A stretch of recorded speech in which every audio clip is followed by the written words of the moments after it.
And question number 8, Deputy Patrick O'Donoghue. Thanks, Corla. The question relates to an issue that I've been raising for some time, which is the knowledge test that people who are applying for hackney licences in rural parts of Ireland need to sit.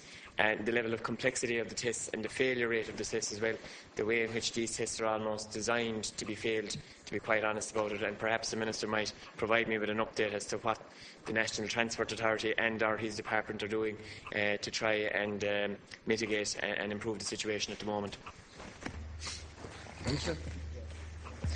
Thank you, Councillor. The regulation of the small public service vehicle industry is a matter for the National Transport Authority, the NTA, under the provisions of the Taxi Regulation Act 2013. I have referred your question to the NTA for a direct reply to you. Provision is made in regulation made by the NTA for the grant of rural hackney licences. The Minister has no role in this matter.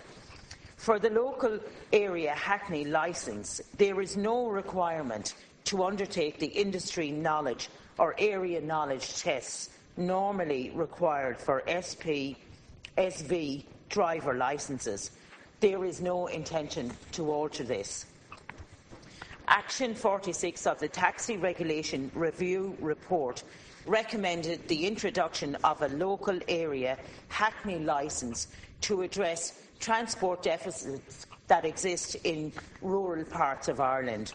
Regulations providing for the introduction of such licences were made by the NTA with effect from December 2013.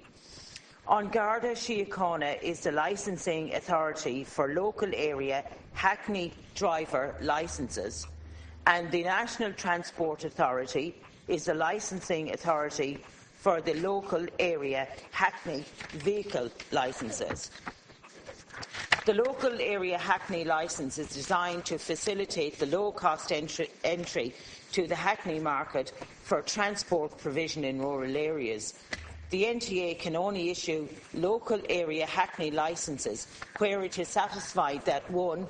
There is a demand for local area hackney service in the area in respect of which the licence is sought, and the public transport needs of the area in respect of which the licence is sought are not being currently or not being adequately met by existing public transport. So, in essence, the rural hackney licence is a local response to a local demand. It is not designed, to in any way displace whatever is there. But as the Deputy would understand, there are parts of rural Ireland where public transport issues do not service very, very rural parts of Ireland. So it is actually part of a suite of measures that were introduced to help alleviate this difficulty. Indeed, the Deputy will know where people even have, medical appointments. They can call this, hackney licence, hackney driver, and take them to that. Count Corla, thanks, Minister, for the reply.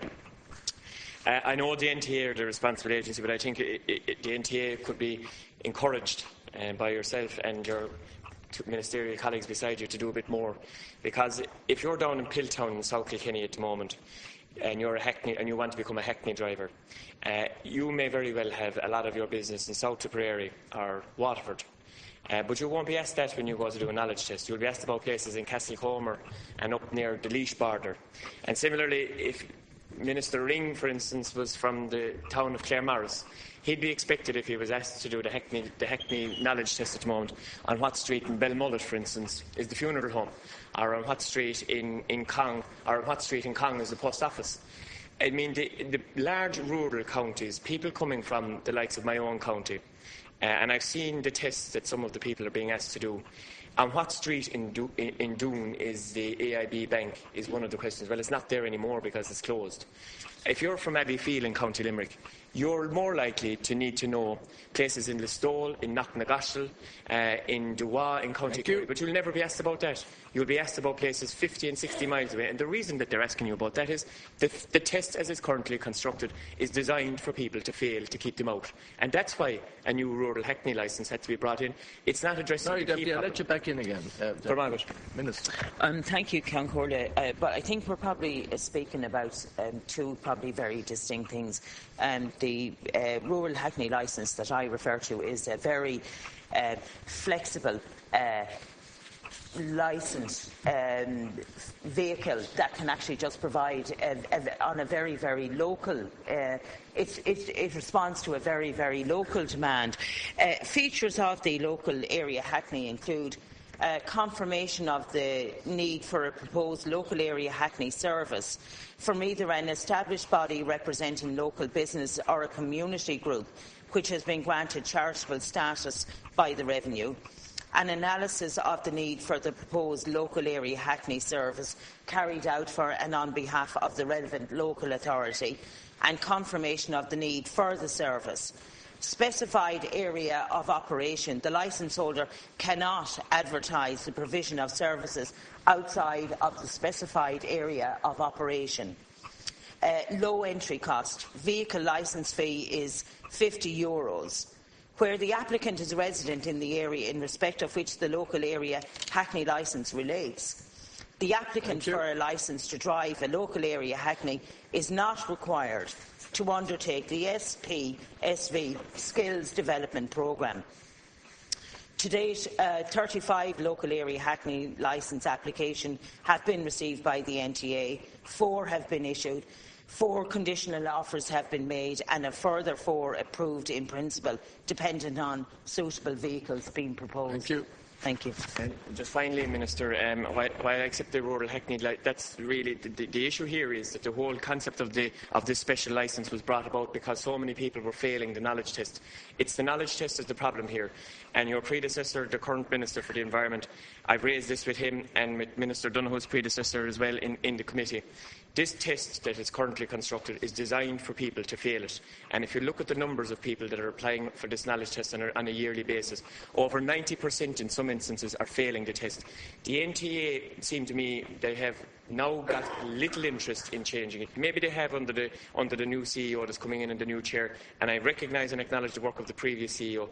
But the reason that this special licence was brought in was because so many people were failing the knowledge test that you couldn't actually get a hackney in rural areas. So I would ask you to do, encourage you to do one thing. I understand it's an NTA role, but would you please encourage them? I know they're halfway along the road to trying to change this knowledge test. They need to be nudged a bit more because it's massively unfair. As I say, if you're from Belmullet in County Mayo and you're being asked about places down in the Sligo or Roscommon border, it's very unfair. Minister. Thank you, Concordia. I certainly take the Deputy's points on board, and we will certainly take it up with the NTA and indeed discuss it with my colleagues here and the Minister of Transport as well. Thank you.